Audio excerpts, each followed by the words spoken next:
आप देख रहे हैं वीडी टीवी भारत और मैं हूं प्रियंका।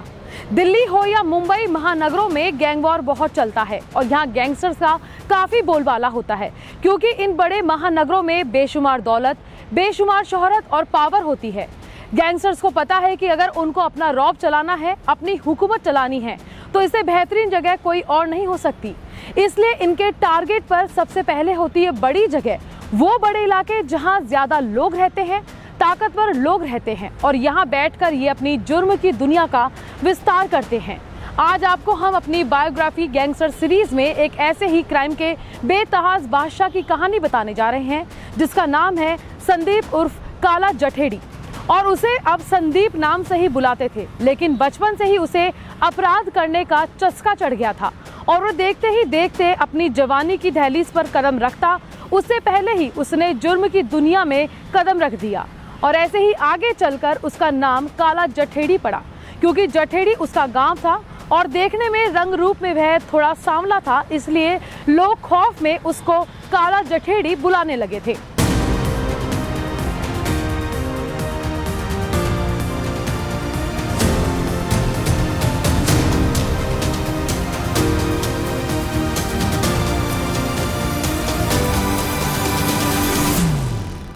यूं तो काला जठेड़ी हरियाणा का रहने वाला है, लेकिन वो भारत के 5 राज्यों में मोस्ट वांटेड अपराधी बन चुका है। उसकी तलाश सभी 5 राज्यों की पुलिस को है और तो और हरियाणा पुलिस ने उस पर छोटा मोटा नहीं, पूरे 7 लाख रुपए का इनाम रखा हुआ है। दिल्ली पुलिस ने हाल ही में काला जठेड़ी पर मकोमा लगाया है, लेकिन अभी अचानक से काला जठेड़ी का नाम सुर्खियों में आया है। वो इसलिए कि सुशील कुमार की गिरफ्तारी के बाद पता चला है कि सुशील कुमार ने जिस पहलवान सागर धनखड़ की हत्या की, उसी सागर धनखड़ के साथ एक और पहलवान की पिटाई हुई। उसका नाम है सोनू। कहा जाता है कि सोनू पहलवान काला जठेड़ी का मुंह बोला बेटा लगता है और लॉरेंस बिश्नोई गैंग को सोनू ही ऑपरेट करता है, क्योंकि काला जठेड़ी देश में नहीं है और वह इस समय दुबई में है। दुबई से बैठे काला जठेड़ी का आदेश आता है और उसके गुर्गे दिल्ली, एनसीआर समेत आसपास के 5 राज्यों में जुर्म की दुनिया में अपनी दहशत कायम करना चालू कर देते हैं।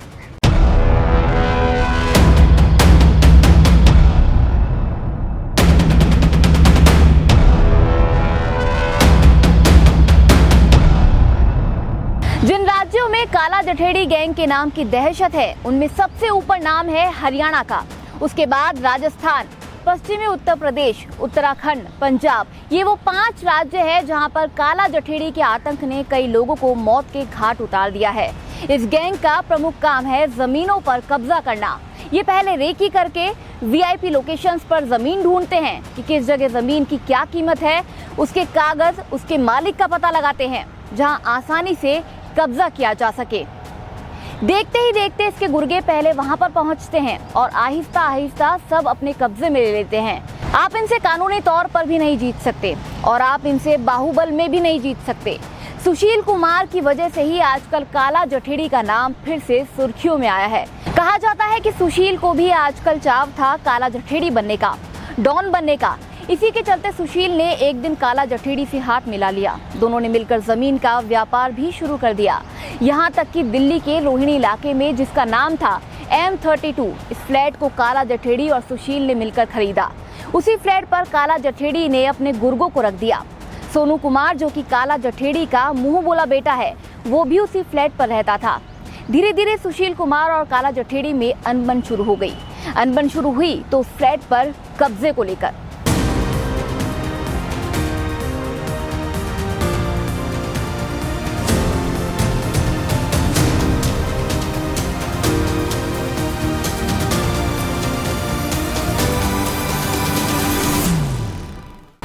लेकिन बाद में काला जठेड़ी की नीयत खराब हो गई और वो चाहता था कि रोहिणी के उस करोड़ों के फ्लैट पर उसका एकमात्र कब्जा हो जाए। फिर उसने सुशील कुमार को परेशान करना शुरू कर दिया, सुशील पर दबाव बनाना शुरू कर दिया कि वो उस मकान को काला जठेड़ी के नाम पर कर दे या उसके गुर्गों के नाम पर कर दे। सुशील कुमार ने इस बात से परेशान होकर काला जठेड़ी को सबक सिखाने की ठान ली और ऐसे में सुशील कुमार ने नीरज बवाना गैंग से हाथ मिला लिया। यहीं से सुशील के पहलवान से, मेडलिस्ट से गैंगस्टर बनने की कहानी शुरू हो जाती है।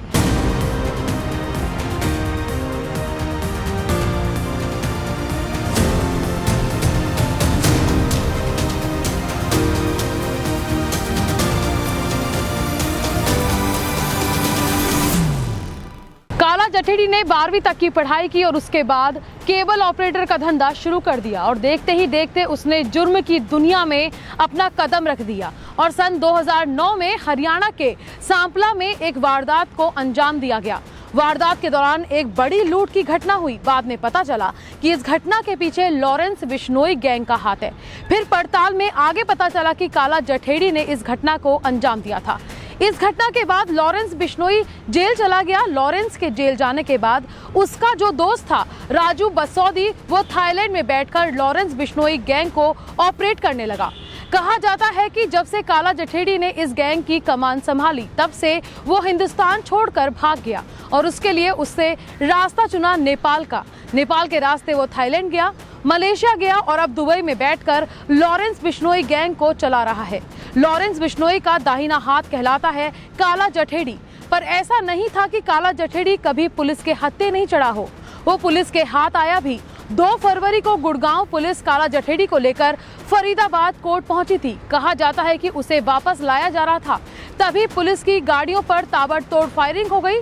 कहा जाता है कि काला जठेड़ी को छुड़वाने के लिए उसके गुर्गों ने पुलिस की टीम पर हमला कर दिया और इतने राउंड फायरिंग हुई कि पुलिस को काला जठेड़ी को छोड़ना पड़ा।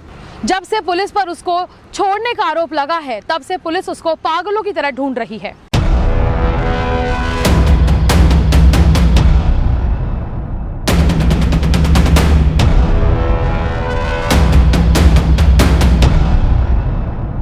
अब हरियाणा सरकार की ओर से काला जठेड़ी पर 2 लाख की जगह 7 लाख का इनाम रख दिया गया है।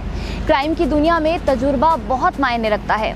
लॉरेंस बिश्नोई को भी ऐसे इंसान की जरूरत थी जिसको क्राइम की दुनिया का तजुर्बा हो, सभी अपराधों में महारत हासिल हो, साथ ही वो कई गैंग्स के साथ काम कर चुका हो और ऐसा इंसान था काला जठेड़ी। उसका इतिहास जाने तो वो कई गैंग्स के साथ काम कर चुका है और उसकी गैंग दिन पर दिन बढ़ती जा रही है। कहा जाता है कि जब दिल्ली एनसीआर क्षेत्र में जब उसको अपना वर्चस्व स्थापित करना था तभी नजफगढ़ में उसने कपिल सांगवान उर्फ नंदू सांगवान गैंग था, उसके साथ उसने हाथ मिलाया। नंदू खुद पैरोल जंप करने के बाद लंदन भाग गया, बाद में वहीं से अपना गैंग चला रहा है। उसके बाद उसने गोगी गैंग के बदमाश कुलदीप मान उर्फ फज्जा से हाथ मिला लिया और जब फज्जा दिल्ली के अस्पताल में भर्ती था तो फज्जा को छुड़ाने के लिए काला जठेड़ी ने बेहिसाब कोशिश की थी। पुलिस के साथ कई बार छोटी मोटी झड़प और फायरिंग भी हुई और आखिरकार फज्जा को पुलिस ने मार गिराया। काला जठेड़ी ने सिर्फ दिल्ली में ही 10 से ज्यादा हत्याओं को अंजाम दे दिया है, इसीलिए दिल्ली पुलिस को उसकी शिद्दत से तलाश है। सुशील कुमार केस में जब से काला जठेड़ी का नाम सामने आया तब से पुलिस उसे ढूंढ रही है और यही नहीं, उस पर पहली बार मकोका लगाकर उसकी तलाश में भी जुटी है। दिल्ली पुलिस, ऐसा कहा जाता है कि या तो वो सोनीपत के किसी गांव में छिपा है या फिर मलेशिया और दुबई में अपना साम्राज्य चला रहा है।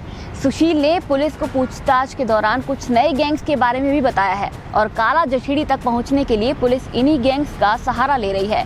अगर काला जठेड़ी पकड़ा जाता है तो आप समझिए सिर्फ दिल्ली एनसीआर ही नहीं बल्कि राजस्थान, पंजाब, हरियाणा, उत्तर प्रदेश और उत्तराखंड में से भी क्राइम का सफाया हो सकेगा। इसीलिए पुलिस उसको सरगर्मी से तलाश कर रही है।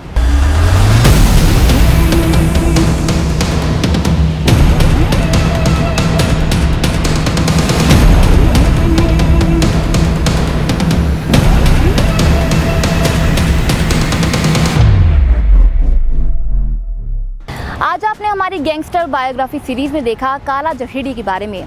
अब मैं अनुजा आपसे लेती हूँ इजाजत। आप देखते रहिए VDTV भारत। नमस्कार।